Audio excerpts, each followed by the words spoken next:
At Constructionadvisor, our focus is on improving the well-being of everyone who works in construction. And when we start to analyse the mental health statistics of this industry particularly, it's quite serious. 1 in 4 Australians in any 1 year can suffer a mental health episode. And in the 21st century, there is still a degree of stigma about being able to talk about it. So when we come across people who are prepared to talk about it, who can share their personal story and particularly the positive results that have come from it, we think it's important to bring that message to you. Today we have the pleasure of being able to interview Rossjones, who happens to be one of the senior people at Jacobs, who has a very interesting wellbeing story to tell us. So Ross, welcome. Thank you. I'm an environmental scientist by trade and have been working in the engineering and environmental consulting area for about 20 years. Prior to that, I worked for the New South Wales Roads and Traffic Authority in their environmental area, doing route selections and environmental impact statements for major roadworks. My current role in Jacobs is the Vice President and Executive Director of Strategic Growth for the Asia Pac and Middle East region. We'll come to today a little bit later, but before we get to that stage, what would be great is for you to share with us, I guess, the reason for why we're having this discussion today. So about 10 years ago, a little bit over 10 years ago now, I was in the middle management of the predecessor of Jacobs, which was Sinclair Knight Mertz, and was in a role that had its own levels of pressure. I was very much a perfectionist.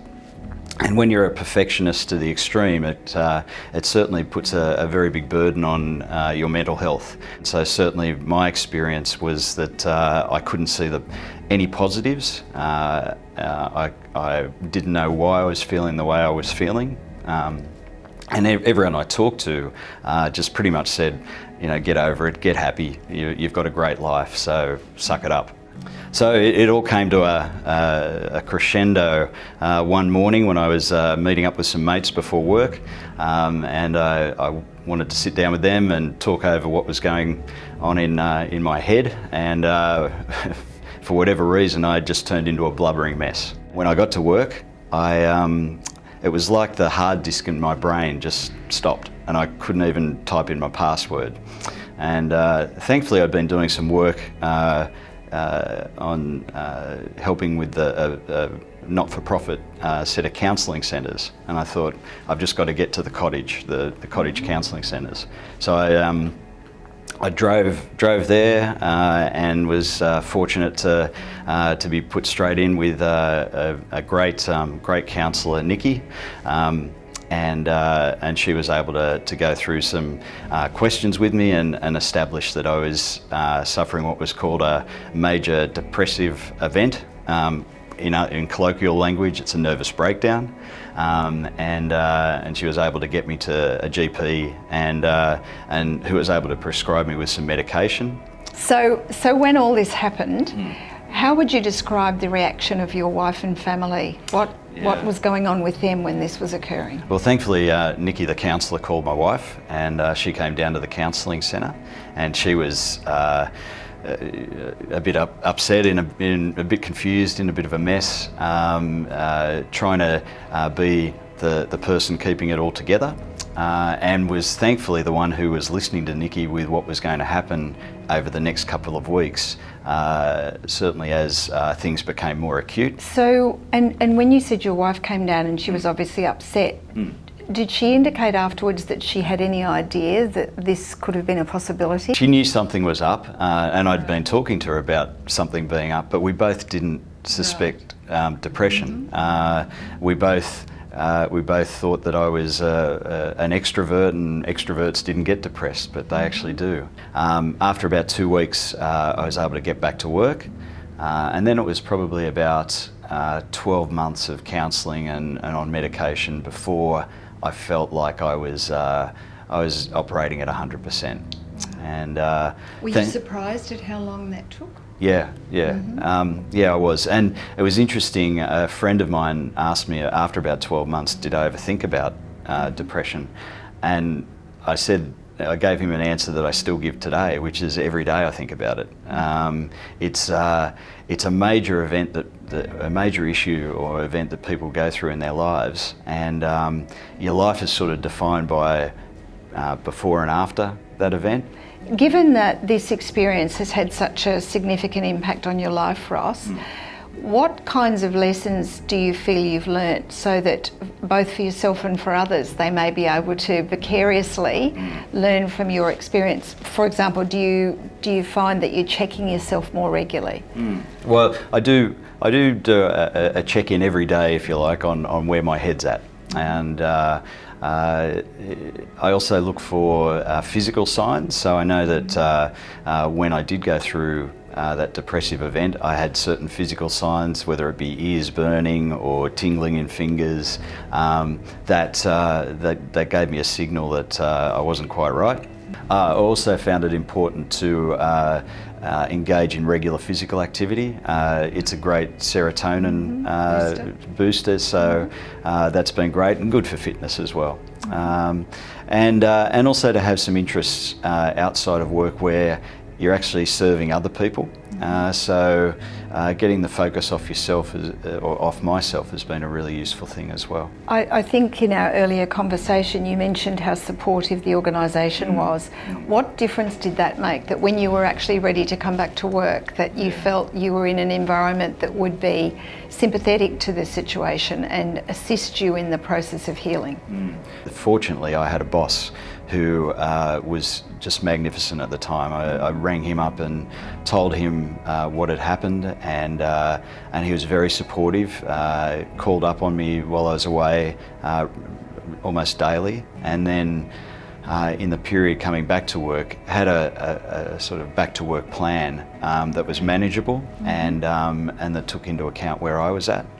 So almost like in the same way that with a physical injury we have a return to work plan, you had a similar one for a mental health injury. Very much, very much. Would you have any suggestions for other employers within construction in terms of what they might be able to do to either preempt problems occurring in the first place or how to deal with them if they do somehow arise?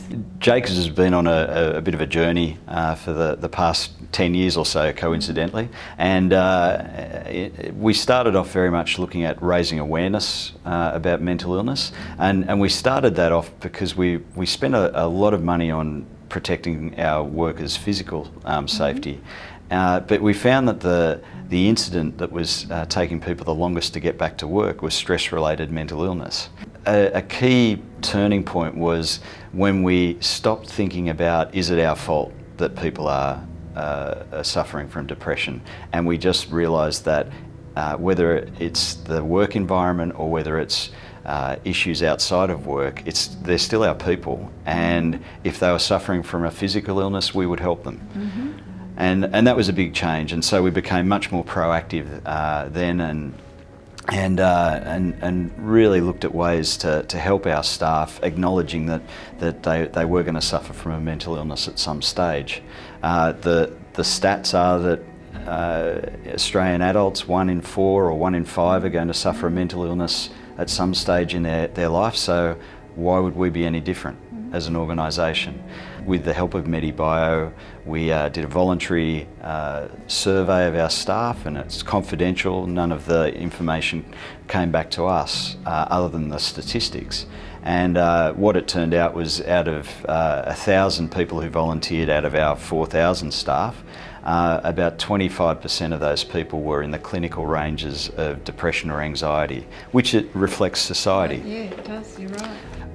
Because of the proactivity of that program, we were able to get those people in touch with a counsellor or a medical practitioner, and now they're on a wellness program that they're managing with their own psychologist or counsellor. If you were able to speak to the industry at large, based on both your personal experience and what you've seen work at Jacobs, are there any suggestions you could make for what the rest of the industry might be able to do in this arena? Yeah, look, I think the first step is to acknowledge that it is going to happen to your workforce, whether it be depression or anxiety or whatever mental illness, it will happen. and to get over the issue of whose fault it is. Once you get past that, you start thinking about how can we care for our people as opposed to protecting the organisation. Or how much is this going to cost us Yeah. if we start to move into areas that are normally, outside our domain? Yeah. If you think you're suffering from any of the symptoms that I've talked about, get help. Speak to a professional, speak to your EAP group, contact your GP. Don't leave it untreated. It's something that can be treated. You can live a very productive life. You can even progress in organisations, which I've been fortunate enough to do. To what extent do you feel that, in your experience at Jacobs, that you understand that, and that you have any suggestions about how we might be able to help them deal with some of those sorts of things? Jacobs are working on a number of design and construct projects with the Tier 1 contractors. So we know the pressures that they're under and that in turn we're under from them.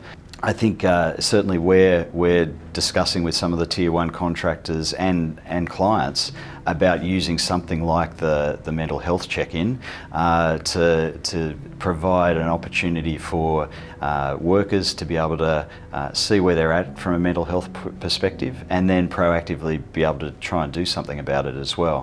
One of the things we tried to do that was only a small thing to try and create an environment where people felt that they were safe to put their hand up and ask for help was in our inductions for new staff.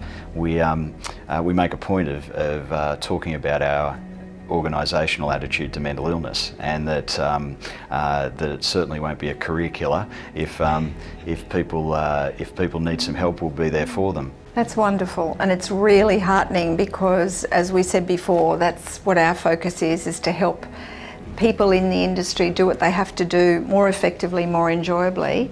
And if organisations can walk the talk and genuinely support the people business that they're in, everyone will benefit.